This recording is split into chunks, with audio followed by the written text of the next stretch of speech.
What's up guys, Hayden here, and today on D-Life HD, I'm going to be talking about what I've been playing on the service over the past week, 4 games that have been added, and 1 that's leaving. And just a disclaimer, since I'm recording this the night of July 4th, it's very possible the sound of fireworks will end up in this. With that said, week 28 of what's new on Game Pass coming up right now.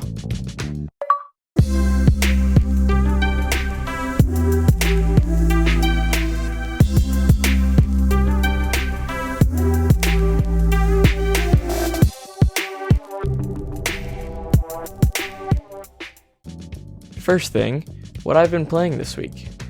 This week I dove into Bridge Constructor Portal. As a massive Portal fan, while also not enjoying the Bridge Constructor game I got on Switch, I was hesitant. But this being Game Pass, I don't lose anything by giving it a try. And this game didn't let me down. While essentially it is just a Bridge Constructor game with some gameplay elements from the Portal franchise put in, it also retains a lot of the charm and feel of the Portal games. It's completely full of references to both of the main games, like a portrait of Cave Johnson on the wall, and the Aperture employee who proudly showcases the cake from the end of the first Portal on his desktop. This game obviously doesn't actually connect to the story of the Portal games, but it doesn't need to. It has enough of that fan servicey goodness to make me love it. I absolutely recommend this game and hope you'll give it a try. Oh, and it's already on iOS and Android for $4.99 if you'd rather play it that way. Now, the first game on our list of new titles this week is Gang Beasts. This game really reminds me of Human Fall Flat. I know that game has multiplayer, but this one seems to have really made that the focus. The physics system, art style, and locations in the game are really what reminds me of Human Fall Flat, but the purpose is actually very different. Where Human Fall Flat's multiplayer is more cooperative and still has the single player objective of getting to the end of the area, this game is actually a fighter, but more of a multiplayer party game type of fighter. It's not your Tekken and Street Fighter style of competitive fighting, it's more about ridiculous fun with your friends. I'd give this one a shot the next time you're hanging out with some friends. Next up, Bug Fables.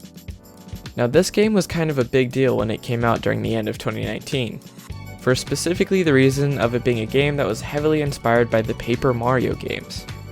Since the past few entries to the Paper Mario series have been pretty disappointing to longtime fans, for many reasons, but notably the departure from the classic turn-based gameplay people were used to.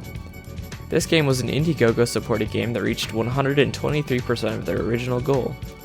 People were very quick to support a game that was trying to bring back the style of the first 2 Paper Mario games.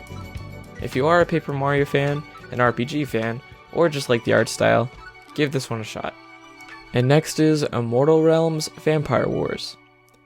Now, admittedly, this is another game that just isn't in my wheelhouse, and I don't think it's something for me. Although the seemingly mixed reviews tend to show similar things. This is a turn-based strategy game with some honestly pretty cool looking graphics and visual effects. The card-based system is probably the most interesting aspect to me, with each of the 3 vampire clans having their own unique cards. This is one where I need to give it a long play session before I knew I'd like it. Lastly, for our new games, Limbo. This is also on your mobile app store if you want to play it natively. If there's ever a game with an art style you could call minimalist, it would be this one. This title is entirely in black and white, which is used in its puzzle and atmosphere design. It has a vague and open-ended story that's very up to interpretation, and the dark, ominous style give it the stellar, lonely, and moody atmosphere that makes this indie so beloved. And the game sadly leaving the service this week, Crosscode. Set in the far future, this action RPG attempts to fuse Zelda-like dungeons with classic RPG elements, and does so successfully. The setting is inside of a fictional MMO called Crossworlds. Even though this game is single player, this combat has everything I could want from an action RPG. Quick but in-depth combat systems, abilities and upgrades to unlock, and incredible pixel art. This game seems right up my alley, and frankly the fact that I've never heard about it and now it's leaving is pretty disappointing.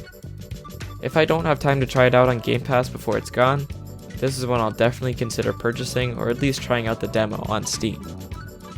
Alright guys, thanks for watching. Let us know which of these games you like best in the comments below, or if you're currently playing them, we love talking to you guys.